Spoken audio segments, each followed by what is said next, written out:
Hey guys, welcome back to my channel. It's been a minute since my last video. I'm back home now, so you see my space is a bit different.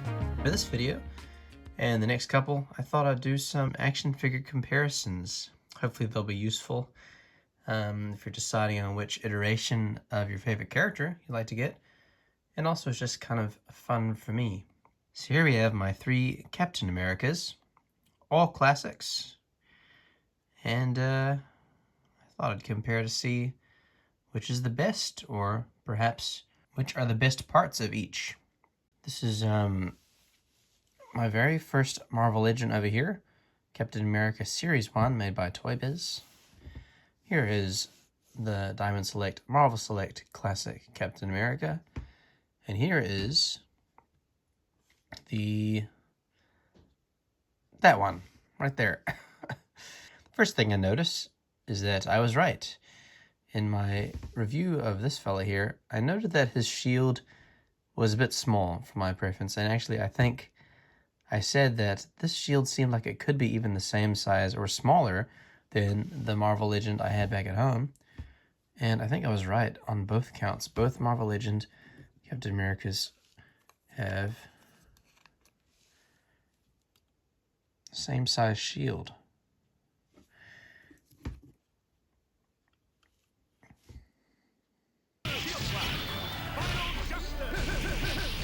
So that's demerit points for the Select right here. The shield is not large enough for him to hide behind. Over here, we have got a real museum piece here. I haven't dusted him off properly or flossed his chest. That seems to be necessary. And I don't think I'll ever get rid of this guy. So a lot of people have complaints about Toybiz joints, the sort of very bulbous characteristics of their sculpts at the time. Ball joint hips, kind of dated.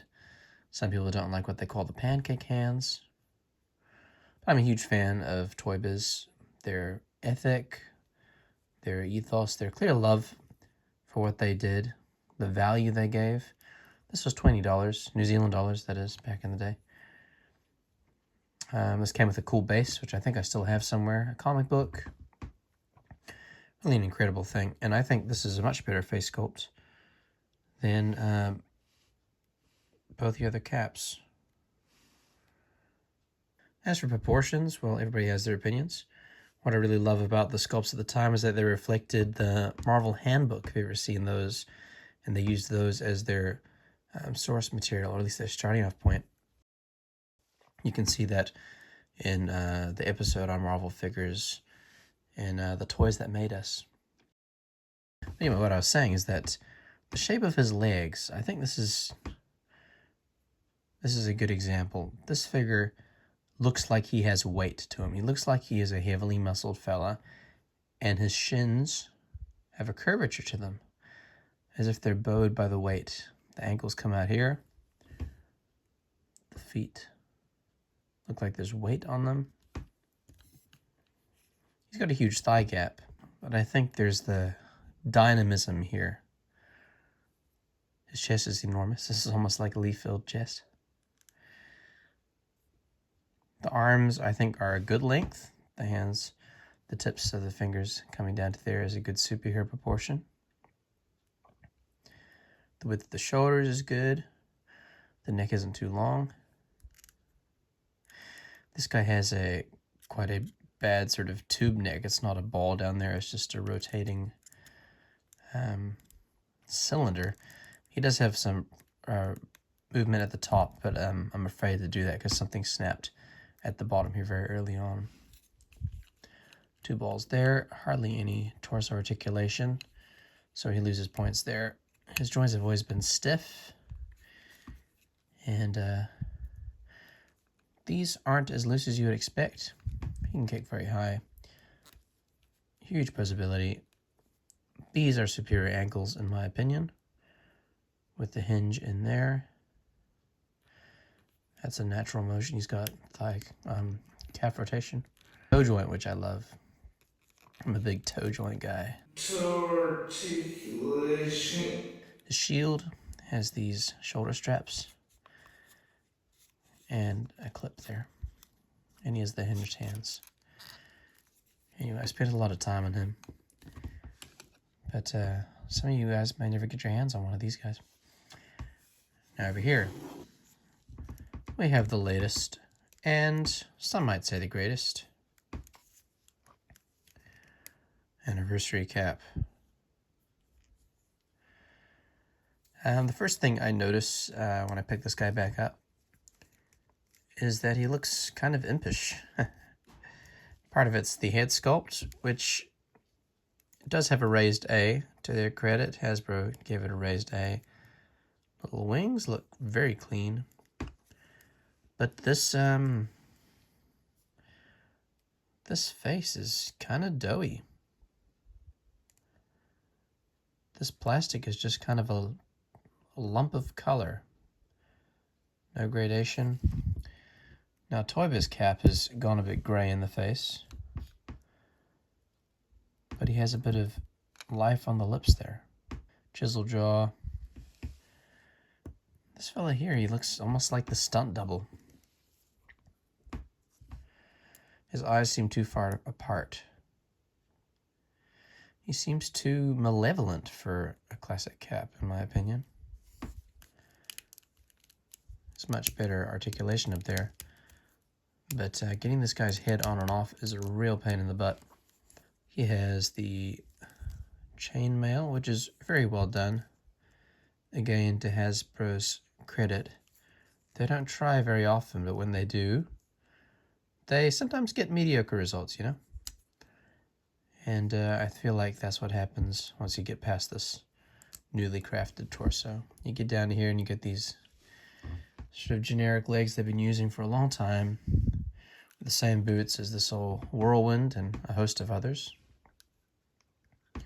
Oh, even the same crotch piece, I just noticed that. His belt's good, nice and big. I like that's a separate piece. He has a very small back. Doesn't quite have that V shape that you'd want from a superhero. The superhero. Arms are good. There's actually some paint on the fist. They didn't need to do that, so I'm surprised that they did. Slit down there is good. But here you just have a difference in aesthetics. This is supposedly a cap, a classic cap, but it's a modern depiction of a classic cap. Not the expressive Jack Kirby hands, the massive flare on the gloves, this sort of dynamism. The shield is also a monstrosity.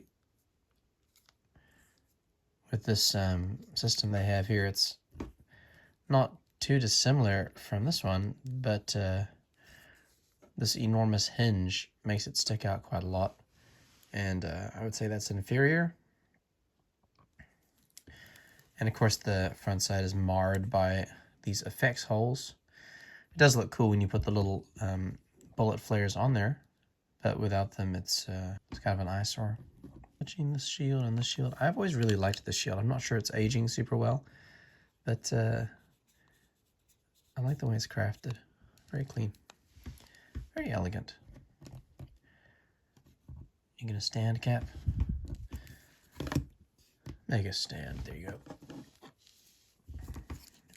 This guy's torso articulation scores much higher. This little idea here, I'm not sure that worked out so well, but I appreciate the intention. I'm trying to put a bit of shading in there. He's got it on the back too. There it looks like sweat stains. His rotation. And this chainmail section does look really good. So what is it? It's a sheath. Okay, it's a sheath that goes around there like that on top, which reminds me of certain artist work. I'll see if I can find it on Google. It's almost like this is a premium element on a basic figure. And once again, just the general aesthetic of it looks Looks wrong to me. Finally, the Select, which I have a video you can check out here. Okay, best back award goes to the Select. Yeah, the sculpt work is great on the upper body on the Select. He has the lightest blue. Is the indication of the chainmail there. I never got hold of the Grail cap for me, which was a 2-pack. Personally, I find switching out heads a real pain in the butt, and I don't do it often. This cap here does not have a unmasked head, so I'll put him aside for this little comparison, and I will show you. There's actually 2 ways to pop off this guy's head. A neck is supplied, but it's impossible for me to get it out. So you do have that choice if you can make it work. Now both had the foresight to include a little bit of the hood rolled down. And Select really nailed that. They knocked that out of the park. It fits flush against him. It looks like it's really cozied on down there. And Hasbro, I was gonna say they tried, but there's no way in which that looks good. So, F for effort. Now, this head sculpt here is actually my preference of the 2. I think it's actually a really good head sculpt that Hasbro did. Select didn't do a bad job. A bit chalky. There's a better detailing on there. It doesn't look as mushy as this thick paint they put on. So the Hasbro is the winner on the unmasked head, I would say. And I don't think anybody's going to be picking up old Toybiz here as their stand-in cap. But I thought it represented a bit of history. So there you go. I wish I had more caps to compare with. Oh, I do. And I think we might have a winner. Thanks for watching, you guys.